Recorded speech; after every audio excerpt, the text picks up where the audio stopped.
The third round of the DCKO tournament has officially begun. Round 2 was during the DCKO Fight Month, where we had all 8 of our main fights between the remaining 16 contestants between Issue 2 of DCKO and now with Issue 3. I was going to do a whole big breakdown, but it was too long and I wasn't able to get it done in time for this release. If you want me to do a general thoughts on the second round of the KO tournament, let me know. I'll probably do that in the future. But round 3 has begun and we get more awesome action set pieces, really cool character moments, and some nice combos and characters teaming up that were really fun, expected, but also unexpected, and sets us up for the 4th round of the KO tournament. And I cannot wait to jump right into it for you guys today. But before we jump into things, don't forget to like, subscribe, hit the notification bell, hype the video to show that you guys enjoy what I make here. DCKO is almost over with just 2 more issues, and the final issue of DCKO Night Fight, the Batman spin-off to this whole event, comes out with issue 4 in February as well. So we got another video to talk about when that's all said and done. I'll make a big video on Night Fight as well. But let's just cut the preamble and jump straight into issue 3 of DCKO. And what makes this incredibly interesting is that we actually get a perspective from Superman with the Heart of Apocalypse narrating once more, talking about a world that Superman is seeing where he won. Incredibly beautiful. An amazing world where everything is at peace. But right as he's seeing this new world that he has created, if he took the reins, the heart takes it away from him as Superman just is shocked awake, meted by Lex Luthor in a big void. And as the two of them meet, the rest of the fighters that won round 2 appear in the void. We got Cyborg, Wonder Woman, Joker, Guy Gardner, Zatanna, and Aquaman, as the heart basically gives us an idea of what they potentially saw.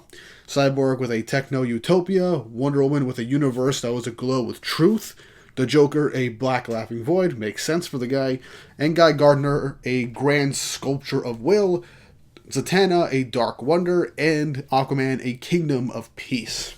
So everybody's trying to catch up, showing that they are all that's left, but the heart doesn't give them any real time to, well, unify and discuss what happened, as the 3rd round begins, saying that Darkseid has occasionally teamed up or allied with others in unexpected ways and unexpected beings. And so now, the remaining 8 fighters will have to pick a teammate in order to fight. And the twist, it's not from amongst them, it's from those that have been killed and lost in the previous rounds of the tournament since it began. And once they pick their selected teammates, they will begin a 2v2 battle to determine the final 4 of the tournament. And if you don't choose by the time time's up, the heart will pick their ally for the fighter. And it's also revealed the person with the most Omega energy is the Joker. You know what, that actually makes a lot of sense. And I like Cyborg and Wonder Woman's face, like, you gotta be freaking kidding me. But yeah, everybody manages to pick their allies, and from the 8 remaining competitors, we now get our teams and our matchups for round 4. Guy Gardner obviously picked the other Green Lantern, Synergy, and friends, Hal Jordan, while Superman chose Shazam, Billy Batson, who got unceremoniously killed in the first issue when the tournament was basically beginning its preliminaries to start off with the first first couple of combatants. Lex Luthor surprisingly picked Supergirl of all characters, and he's facing off against Aquaman, who brought back Hawkman to be a teammate. Wonder Woman picked Big Barda. Obviously, you got to go for the powerhouse duo, one of Darkseid's former female Furies. That's actually a really good pick for Diana. Part of me was kind of expecting one of the Wonder Girls to help her, but hey, Big Barda is a very good choice. Very strong character, and one of Darkseid's former female Furies. She's got the strength to back things up. Cyborg actually brought back and teamed up with Connor Hawke, who was a Green Arrow. Zatanna brought in John Constantine. I would have said Dr. Fate, but John is also a pretty strong magic user. The two of them do have good synergy together, so it makes sense. And the Joker teamed up with someone mysterious that we don't know yet. So, the fight begins, and so all the combatants begin their fighting. Superman and Shazam fight against Guy Gardner and Hal Jordan, while Aquaman and Hawkman reconcile and get ready to team up immediately to take on Lex Luthor. Lex tries to command Supergirl to fight with him, but Supergirl obviously laser eyes him in the chest to push him back, saying, "Why the hell would you think I would team up with you?" And suggests to Hawkman and Aquaman, "Hey, how about the three of us just team up and kill this guy right now? Because I have no loyalty to him, obviously, and he kind of deserves it." And yeah, makes sense. I don't know what Lex was thinking, at least in this instance. Wonder Woman and Big Barda end up teaming up to fight Connor and Cyborg, as Cyborg gives Connor some techno enhancements to boost his overall strength in order to help in the fight against these two powerful women. And also, Connor is probably one of the best fighters in DC, at least according to Cyborg. I haven't read much of Green Arrow over the recent years to talk about Connor Hawke, but I'm just going to take that statement as is. Zatanna and John Constantine face off against Joker, as Joker is revealing his hidden partner. And it's the Batman who laughs. But as he appears, and obviously they're kind of sick that they're getting the Batman who laughs now, so this is going to be a very twisted team-up, John and Zatanna tie the two of them up with mystic chains. But John says that this doesn't feel like the Dark Multiverse when he ties up the Batman who laughs, as he knows, of all people, he can smell a con from a mile away. And so the Joker kind of tells the Batman who laughs, "Alright, jig is up, let's get into the main course." And so the Batman who laughs snaps his hands, and in a big flash of light, we see Joker become Emperor Joker, with the staff being Mr. Mxyzptlk. So yeah, Joker's partner from Beyond Creation, which is something that I actually forgot to mention, Joker was able to pick from outside of the combatants, which is why the pole part of him having the immense amount of Omega energy out of everybody gave him a massive advantage. And so he picked the fifth dimensional imp, and now he kind of took on his Emperor Joker form. First off, my God, was that a really great moment to trick the audience into thinking the Batman Who Laughs was back in the story again. I kind of like the Batman Who Laughs, but even I can admit, after the original Dark Knight's Metal event, he's just been oversaturated throughout DC until the end of Death Metal, and I'm glad he's gone because he's been in way too much stuff, and it really felt like we were getting too much of the Batman Who Laughs. But yeah, now John Constantine and Zatanna are going to fight Emperor Joker, who is probably one of, if not the most powerful version of the Joker ever created. Cutting back to Big Barda and Wonder Woman, they are fighting against Cyborg and Connor, but Cyborg ends up scanning Connor's mind in order to actually learn how to utilize all of his fighting techniques thanks to the nanites that he put in his body to enhance his physical attributes. And so the two of them go on to try and fight against Wonder Woman and Big Barda, and with Connor's way of fighting, it's really good against traditional fighters like Big Barda and Wonder Woman. Now Zatanna and John Constantine are trying to fight Emperor Joker, but unfortunately, due to what the Joker is doing, he somehow makes some sort of visual neurotoxin, and once John looks at it, just a small peek, he begins to Jokerize and go mad, pushing back against Zatanna. And with the fight against Big Barda and Wonder Woman keeps going, Wonder Woman tells Big Barda to jump up and punch her as hard as she can. And begrudgingly, Big Barda says alright, and says it's gonna hurt. But Diana braces herself by using her gauntlets to block the punch from Big Barda.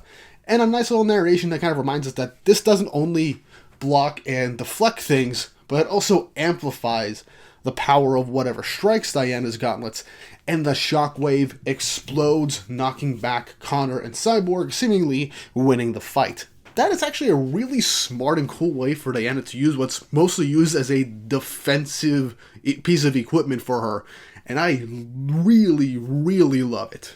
Not a usual traditional way to fight, but she used her own teammates' force, multiplied it with the block, and managed to push back and seemingly take down Connor and Cyborg. But then it reveals that she didn't really bring Big Barda out just for her strength. She wants Big Barda to tell her everything she knows about the heart of Apocalypse right now before the round ends and she disappears. And we cut back to Emperor Joker fighting off Zatanna, but Zatanna unfortunately succumbs to Emperor Joker and is defeated. And Joker, after the bargain with Mxyzptlk, basically lets him go, and he wins his round, which, man, that is insane. It sucks that Zatanna lost. I really wanted her to move on, but obviously you gotta have some of the villains, especially freaking Joker, move on. But yeah, it is what it is. But we cut back to Superman and Shazam fighting against the Green Lantern duo. And obviously, Superman is kind of doesn't like having to fight his friends, but Hal just says it's not a big deal and don't apologize. You gotta get that Omega energy, so don't worry about it. But he also says that he actually brought one item with him just like everybody else, and it's revealed he stored in his ring, through sheer willpower, the Black Mercy, which I actually have been rewatching Justice League the Animated Series recently, and Justice League Unlimited in my spare time, and the Black Mercy episode is insane. Through his willpower, Hal Jordan managed to create the Black Mercy and is trapping Superman in his ideal world now, putting him to sleep to see an ideal great dream. But for an instance, we cut to see the fight against Lex Luthor, as Supergirl manages to push Lex Luthor back multiple times and seemingly puts him on the back foot. But Lex opens up his chest as he shows the kryptonite in his chest. Red kryptonite, causing Supergirl to rage, as something else happens to her.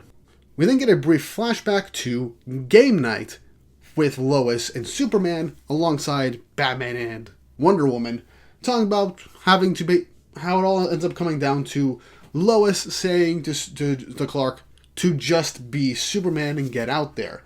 As we see what the Black Mercy is showing Superman, a utopic future with him and his family, his friends. And it was apparently added on from the vision that Superman saw from the Heart of Apocalypse. He didn't just save the universe, but he saved the future and the past. How? But for who? And someone arrives as he sees his Kryptonian parents, Zor-El and Laura, as he has felt peace. He feels so whole. But as he feels this, he remembers Lois' words, and that fills him with rage as, with sheer willpower, he breaks out of Hal's construct of the Black Mercy and breaks free. All while Shazam is getting pushed back by the Green Lanterns. Superman rushes through with a large yell over everything that he has seen and what he has to do now, pushing back the Green Lanterns, and goes back towards Shazam. But we cut back to the fight against Luthor, as Supergirl has morphed into a giant raging Goliath of a monstrosity, just railing around Aquaman and Hawkman as nothing seems to faze her. And apparently, Lex mixed red kryptonite with silver kryptonite to hide in the delusions, and added in black kryptonite to cause violent dissociation, and he created his new designer K kryptonite. And Supergirl basically kills Hawkman and Aquaman, unfortunately, which is a real shame, especially after the awesome showing Aquaman had in the DCKO match against Hawkman in his own issue. But still, I guess Lex had a plan to manipulate a Kryptonian with the kryptonite he brought. Also, I didn't mention earlier, I am kind of glad that we got to see at least one or at least two characters utilize the one items that they brought more often in these fights, because I haven't seen anybody else use their one items, at least at this moment. But Superman goes up to Billy and apologizes for bringing him back, but Billy says it's alright, you gave me a second chance after all. But Superman is lamenting, looking down at Shazam, saying, yeah, I gave him a second chance, I felt bad, and I felt like he needed that chance to actually show himself. But that wasn't the only reason he brought Billy back, unfortunately, and he knows it, and it disgusts him, and he laments over it. As Hal and Guy get back up, Superman admits to Billy that he also chose Billy because of what he can do with his powers, and what he can do with them for others. And when Billy realizes that, he smiles and says the words Shazam.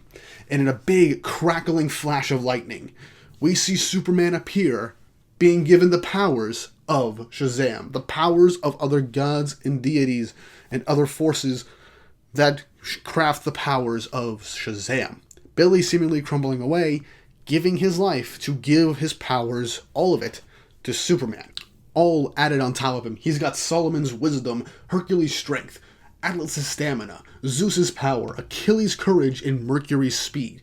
And in the blink of an eye, Superman crashes through, breaks through the Green Lanterns, and with a powered-up Shazam laser beam, instantly takes down Guy and Hal, leaving nothing but their rings, as they disintegrate, with him winning the match.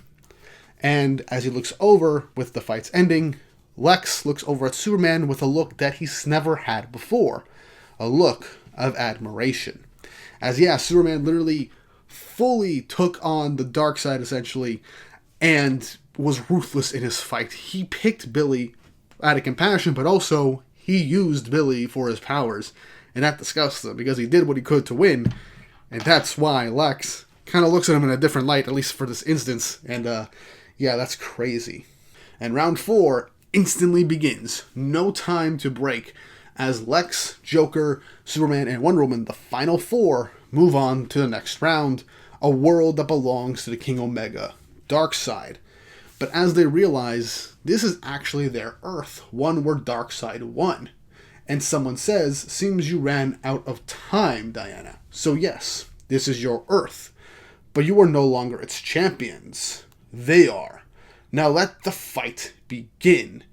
As the final page of DCKO 3 is of a Darkseid-possessed Booster Gold who seemingly broke free from the Quantum Quorum and is now in the KO tournament with dark, twisted clone versions of Absolute Batman, Absolute Superman, and Absolute Wonder Woman.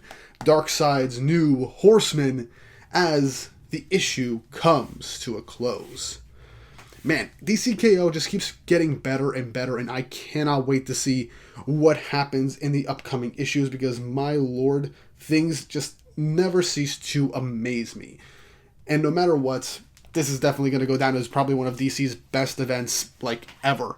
And I cannot wait to see what we have in store right now as we're getting a battle between our Final 4 and twisted evil versions of the Absolute Trinity alongside a possessed Booster Gold from Darkseid. So let me know in the comments down below which of these fights that you saw was your favorite. Mine, at the end of the day, ended up being a tie between Diana's fights and Clark's fights. Those are really good and had really interesting ways of going about things. But either way, I loved all these fights, and I cannot wait to see what happens next. And once more, if you haven't already, like, subscribe, hit the notification bell for updates on future videos. Really helps, and it shows you guys enjoy what I make here on the channel, and shows you want to see more. With all that said and done, hope you all have an awesome day.